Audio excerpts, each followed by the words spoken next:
What's going on, everyone? We got an interesting video here by Digital Foundry, basically highlighting will we be priced out next gen by Microsoft and Sony. I don't think Sony will do that, but I for sure believe that I don't see the PS6 being cheaper than $600.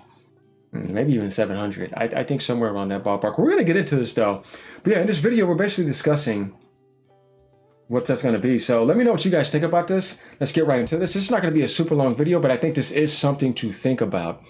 Personally, I think the Xbox Magnus is easily going to be over $1,000 because Microsoft is not going to be competing on the market. And I just think they're going for their premium. She said very premium, man. I maybe think 1,500, maybe more. You never know. Let's get into this and find out. Here we go. Question here from Tagon86. I'm getting worried about the future of console gaming when I see the rumored specs for PS6 and the next Xbox. They look very, very expensive to make, and Microsoft may not even subsidize their next console. TSMC 2nm and 3nm is much more expensive than 6nm. I would be surprised if PS6 ended up cheaper than the PS5 Pro. How will AAA game studios survive if we see a similar console customer base next gen? That's a pretty good question, because I do think the next consoles are going to be more expensive. I think Microsoft is basically now laying the groundwork with that recent Mashable interview with Sarah Bond. And on the Sony side, I do think they're going to be looking at a more affordable console-like device. But at the same time, the PlayStation 5 Professional is quite expensive with a relatively small 4nm die. So I do think that's going to be quite pricey as well.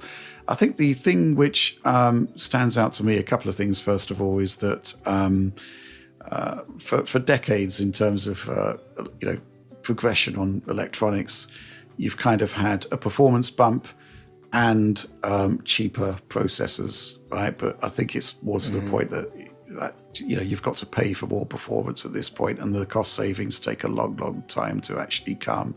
So that, plus the fact that that's also countered the effects of inflation as well, which I don't think can be done now because inflation has been so huge post-COVID. It is going to end up being more expensive. But I think at the same time, people value gaming as a pastime perhaps more than they did in previous decades, and are willing to pay more for that habit. And you kind of see that in PC. PC has got a lot more expensive, and yet graphics cards, CPUs, all of those components are still shifting in huge volumes. John, what do you think? Okay, yeah, I mean, he has a really good point there. Definitely when it comes to CPUs now too. I think now more than ever, that's going to be more demanding for next gen. And you're definitely going to want that. Definitely with ray tracing and path tracing coming in as well. We see rasterization hitting a diminishing return wall bigger than ever. And just with the way things are going backwards, not anything going down, even older stuff, I don't really see how. And I've asked this people a serious question too. If prices are not going down and the PS5 Pro goes up to $750 like it was, and the next gen console comes out, if that is cheaper than the PS5 Pro, how the hell is that going to make the PS6 look? What is going to be the plan from that, looking at 2025, going all the way to either 2027 or 2028? How the hell are you going to put that next gen console next to that and it be that price? Who's going to want to buy it? You know what I mean? So honestly, that just makes me think that I don't see how it could be cheaper than 700 plus, and maybe Sony will drop it by that time. But I don't know, guys. You know what I mean? Like, it's just a serious question to think about. Like, if the PS5 Pro is not going to drop in price, what the hell is going to be the price of PS6? Now people saying, "Oh, don't worry about that. It's just gonna be cheaper than the PS5." No, bro. Nobody is going to buy a weaker PC when that other one is that much better and it's cheaper. This doesn't make sense. You know what I mean? So that's something that we have to see how it's going to play out. Now, as far as Xbox is concerned, I don't even think that will be in the same vicinity. I think the next gen Xbox will probably be twice the price of a damn PS6, because Microsoft's just going to do that, and they don't really have to worry about putting 20-30 million on the market for the next year or two or something like that. Like, nowhere even near that. It's going to be like on their website. It'll be at Best Buy, and then they'll be having stock, but they're not going to overstock because it's luxury products. So that's what I think is going to happen with that. As far as like Xbox, yeah, you're getting priced out. It's going to be a premium product, and they don't care because they want you to play their stuff elsewhere or get on their cloud service. Now, Sony seriously needs to still think about that if they're going to think about still that 100 million range. And if not, maybe the 80 million range if it's going to be that expensive. So I'm thinking that, yeah, they're going to need to drop the price of the PS5 Pro probably down to 650 from where it's at and put that thing probably at 750 or something. Or 700. I don't know. I've heard people say crazy stuff like 500. I'm like, no way, dude, you're insane. No, there's no way. I don't even see it being 600. I think it's going to be more expensive than that. Just saying. So let's see what these two have to say down here. I mean, yeah, I do think that we are going to be looking at an increase in price on all of this, but fundamentally, I think we're just at this point, and this is what I don't understand about a potential PlayStation 6 is like, how do you even pitch a next gen console at this point? Because of because the hardware is no longer really the big limiting factor in terms of game creation, right? Like new hardware that's more advanced is being created all the time, but like developers can't keep up with this. Games just take too long to make, and so like Rich has said many times, it will probably be the longest cross gen we've ever seen, and I almost have to wonder when the cross gen will end, because at what point will games actually release that couldn't possibly be scaled back to lower end hardware? And that's what I was telling people. If they were still going to keep the PS4 as the base low end PC in the PlayStation world to the PS5, to PS4 Pro, PS5 Pro, then PS6 with the handheld being between, the PS5 and, maybe a little bit between that, they have their own PC settings, though they're fixed, kind of like that. And he's saying, when are you going to call off the PS4? You know what I mean? Maybe they might, and then it'll just end between those two. But that just lets you know how much games could also come to the Switch too, because that's easily more powerful than the base PS4. You know what I mean? So that is definitely something else to think about. And would people want to upgrade to that PC spec? Which, like I said, I don't think it's going to be cheaper than 700, y'all. That's just my hunch. We'll see how things go, though.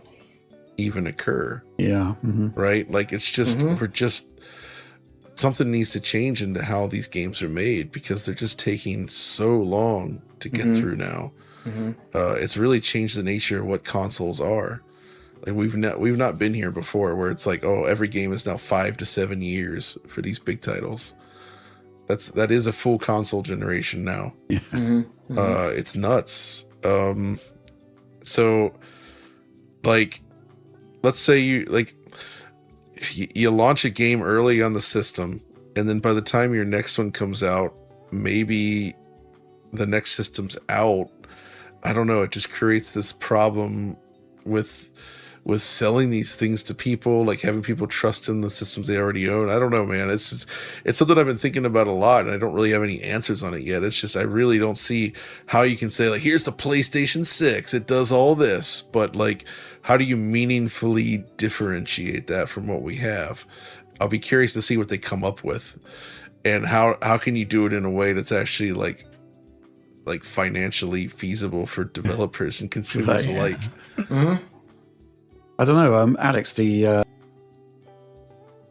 what Shuhei said, that they're going to need something more than power. You need innovation now more than ever. So it's going to be interesting to see how Sony does this. Microsoft's solution is basically to become a PC, effectively. Yeah, which remains to be seen how good that product is, and how if it transitions those people from the one market segment to the other. I'm all doubting that, as I said earlier, at the moment, in spite of it looking interesting. Like John, though, I'm wondering, like, how do you like excite people for a PS6, and somehow you have to create like because if it's the cross-gen so long, games are going to be coming out on both devices simultaneously, the PlayStation 5, the PS5 Pro, and the PlayStation 6. And the handheld. And you're going to have to somehow excite them specifically to transition from potentially a PS5 to a PS6. And, if the same game is coming out for so long, and you already have limits on fidelity based on game development, I mean, you say like, oh, this is now the path traced game version of it. I find that compelling as a PC user, but I don't know if it's necessary. Random person goes, oh yeah, the lighting's better. Like I don't know what they do. I get excited about that stuff, but I don't know if some other person does. And I think it is a much tougher sell. We also had a very similar discussion when PS5 Pro was launching, where before PSSR was part of the discussion, we were always kind of like, if it's only marginally more powerful, what is the interest in this device going to be about? So we're going to probably end up having more of this conversation in the future until, Sony gives us more information. But I think that is actually a really cool talking point. Yeah, there we have it, guys. As usual, Digital Foundry has some really good thought processes and some good questions and things to highlight. I really like that discussion. It is something to think about because one day that's going to be in front of your face. And who knows, they may have a PS6 Pro in the future too. I think it's just going to get crazy like that. So let me know what you guys think about that, and what you think about the Magnus probably being $1,500 or more. I just don't see, guys, I'm telling you, that thing's going to be crazy priced, and PlayStation is going to be, what you want if you still want to kind of get in that ballpark. Obviously, Nintendo's going to be for a different crowd, but that's what's left in the console world, and Microsoft's going to be doing their little luxury products. So yeah, there we have it. Good discussion. Peace out, y'all. Leave a comment. Later.